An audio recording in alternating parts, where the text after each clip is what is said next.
Cardiorespitory fitness testing. Cardiorespitory fitness is defined by how well the body can perform dynamic activity using large muscle groups at a moderate to high intensity for extended periods of time. Cardiorespitory fitness, or CFR, depends on the efficiency and the interrelationship of the cardiovascular, respiratory, and skeletal muscle systems.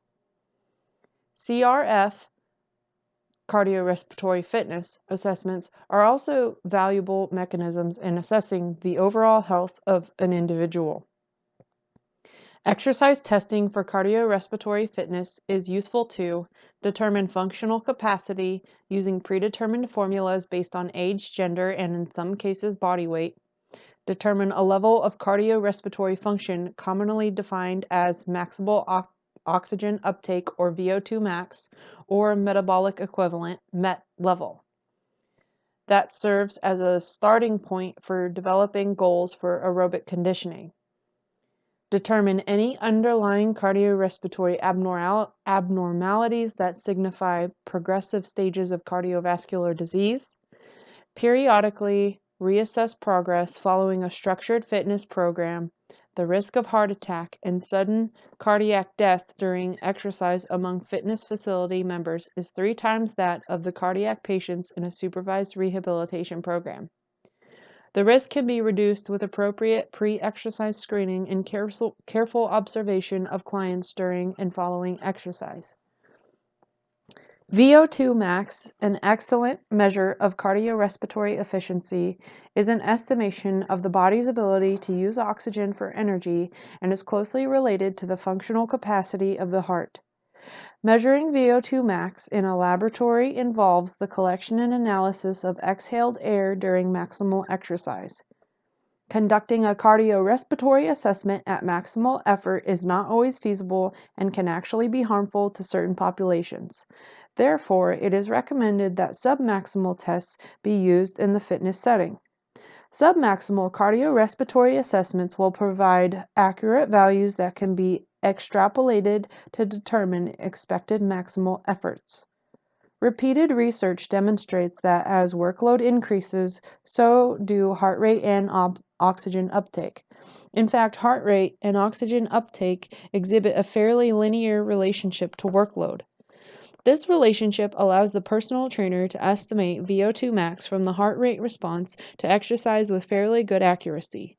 The lack of accuracy related to estimated maximum oxygen uptake is influenced by 2 key variables. Many estimation calculations are based on the of 220 minus age equation for estimating maximum heart rate. This formula is subject to a standard deviation of approximately plus or minus 12 beats per minute. This means that in a group of 140-year-old individuals for whom this standard maximum heart rate calculation would yield a maximum heart rate of 180 beats per minute. The actual maximum heart rate for 68% of them would range between 168 and 192 beats per minute, while the remaining 32% would fall further outside that range.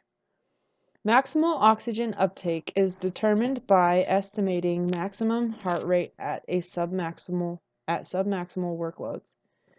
The charts and equations that are used to determine maximal oxygen uptake are based on the assumption that everyone expends exactly the same amount of energy and uses the same amount of oxygen at any given work rate. Remember, VO2 max is calculated from equations devised after repeated tests that actually measured oxygen consumption. For this reason, a submaximal test is likely to underestimate or overestimate the true maximum for a given individual. The true value of submaximal cardiorespiratory testing comes when the client can repeat the same test a few months later and then compare his or her individual test results. There are a number of cardiorespiratory tests available to the personal trainer. The specific tests used will depend on the availability of equipment, knowledge and experience of the trainer, fitness levels of the client, and, in the case of field tests, the weather. The following tests are described in this section: cycle ergometer tests, the YMCA bike test, ventilatory threshold testing, submaximal talk test for VT1, VT2 threshold test, field tests, Rockport fitness walking test, 1 mile and 1.5 mile run test, and step test, YMCA submaximal step test, 12 inches.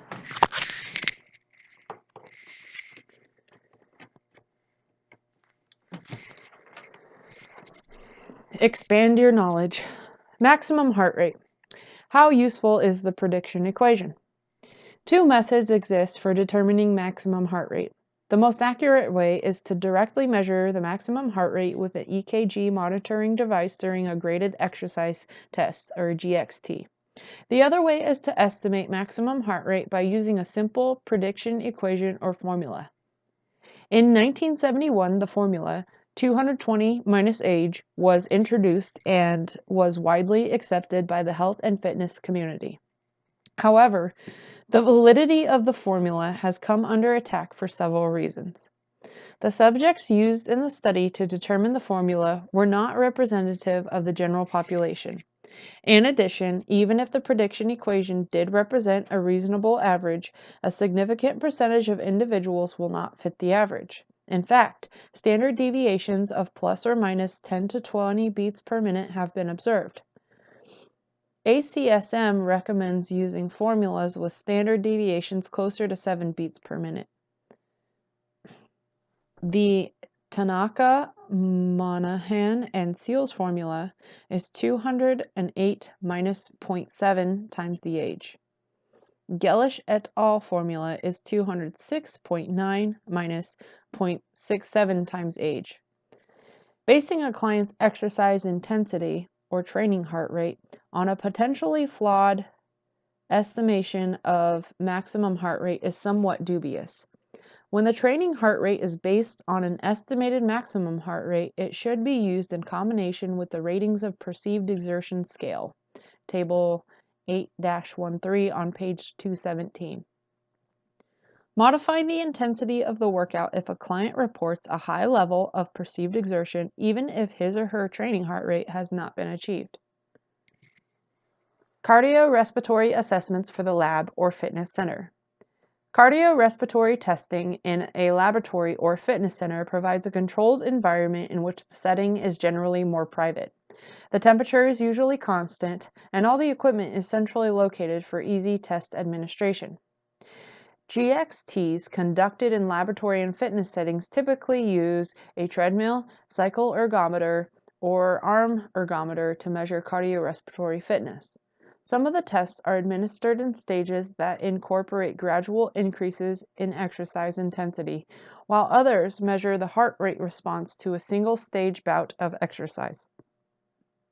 On a treadmill, the intensity is raised by increasing the speed and/or elevation.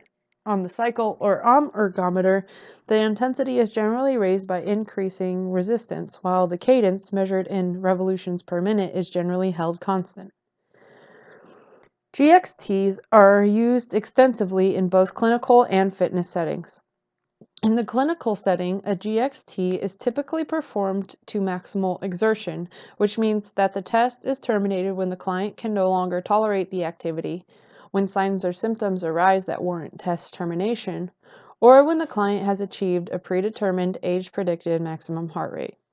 There are certain risks associated with maximal GXTs, the most severe being cardiac arrest. For this reason, maximal exercise tests are not typically administered in fitness centers or other non-clinical settings. Submaximal exercise testing is safer and, in many cases, provides a reliable indicator of maximal effort. The information obtained from a submaximal exercise test can be used to determine VO2 max. Table 8-12 defines the norms for maximal oxygen uptake or aerobic fitness. The workload can also be measured in METs. Workload is a reflection of oxygen consumption and hence energy use, i.e. 1 MET is the equivalent of oxygen consumption at rest, or approximately 3.5 ml/kg per minute. For example, Most activities of daily living require a functional capacity of 5 METs. Table 8-12. Percentile values for maximal oxygen uptake.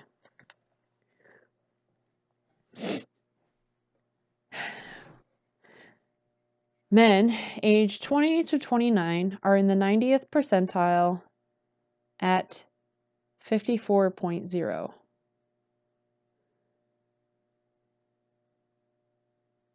Oh, this is a really, really long table.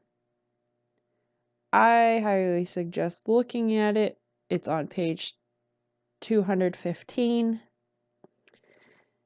But the overall gist is the older you get,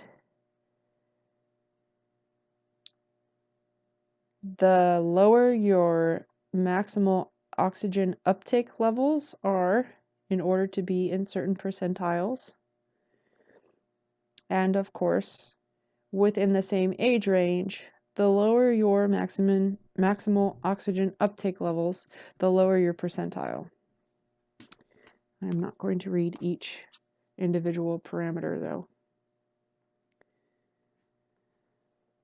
There are many fitness assessments available to personal trainers beyond those presented in this chapter. Visit acefitness.org/PT resources to review protocols for the following assessments.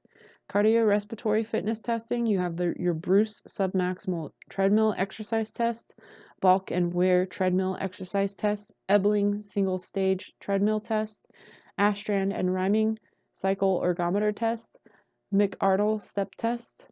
For power testing, there's the kneeling overhead toss and the Magaria column and stair climb test.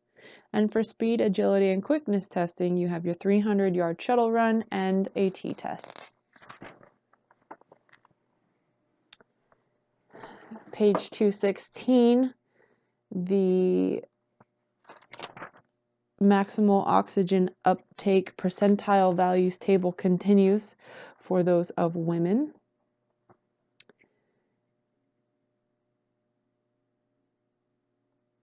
There's a note here that says VO2 max below the 20th percentile is associated with an increased risk of death from all causes. In addition to measuring cardiorespitory fitness, a GXT or graded exercise test is also a valuable tool in identifying those who are at risk of a coronary event. The major indicators include the following: a decrease or significant increase in blood pressure with exercise, systolic blood pressure that is lower during exercise compared to systolic blood pressure taken immediately prior to the test in the same posture as the test is being performed, i.e. a baseline measurement. Systolic blood pressure that rises above 250 mmHg during exercise, or systolic blood pressure that increases during immediate post-exercise recovery. An inadequate heart rate response to exercise. An increase of heart rate less than 80% of age-predicted value or less than 62% for clients on beta blocker medication during exercise tests. During exercise. Okay, so an inadequate heart rate response, so less than 80% of age predicted value or less than 62% for clients on beta blocker medication during exercise. That is a major indicator for a coronary event, increased risk of a coronary event. Another one is exercise duration. Simply stated, the longer the individual can tolerate the treadmill test, the less likely he or she is to die of coronary artery disease or of any cause. Heart rate recovery. An individual standing in an upright position should show a reduction of 12 beats per minute at 1 minute post-exercise, and an individual in a sitting position should show a reduction of 22 beats per minute 2 minutes post-exercise. In addition to monitoring heart rate and blood pressure during the initial interview, it is essential to monitor the client before, during, and after any GXT. The following variables should be constantly assessed and recorded during an exercise test. Heart rate, monitor continuously and record during the last 15 seconds of each minute. Blood pressure, measure and record during the last 45 seconds of each stage. Ratings of perceived exertion. Record during the last 5 seconds of each minute. Signs and symptoms. Monitor continuously and record both personal observations and subjective comments from the client. There are a number of reasons to terminate an exercise test, ranging from chest pain to a drop in systolic blood pressure. Additionally, a GXT must be terminated if the client requests to stop or fails to comply with testing protocol, e.g. cannot maintain proper cadence on the cycle ergometer. During the administration of any exercise test involving exertion, e.g. a cardiovascular test, trainers must always be aware of signs or symptoms that they can identify that merit immediate termination and referral to a more appropriately qualified professional. To better prepare the client and the tester, the personal trainer should clarify important information from the client's health history questionnaire and review a few key procedural issues prior to any cardiorespitory assessment. Medication/supplement usage. If the client is on a beta blocker, etanyl, metoprolol, or propranolol, the test will be invalid due to a blunted HR response. Use of the stimulus may exaggerate the heart rate response. Recent musculoskeletal injury or limiting orthopedic problems. Any sickness or illness, cold, flu, or infection. Time of last meal or snack, especially important to avoid hypoglycemia. It is the client's responsibility to perform the test as advised, as the validity of fitness testing is based on precise protocols being followed. Clients should provide rate of perceived exertion when requested, as well as information on personal signs and symptoms. The personal trainer will assess heart rate and blood pressure at specific intervals throughout the test. The test may be terminated if there is any inappropriate heart rate or blood pressure response to exercise, even without complaints from the client. The personal trainer should remind the client that the test will immediately cease if the client reports any significant discomfort at any point during the test. The client is free to stop the test at any time for any reason.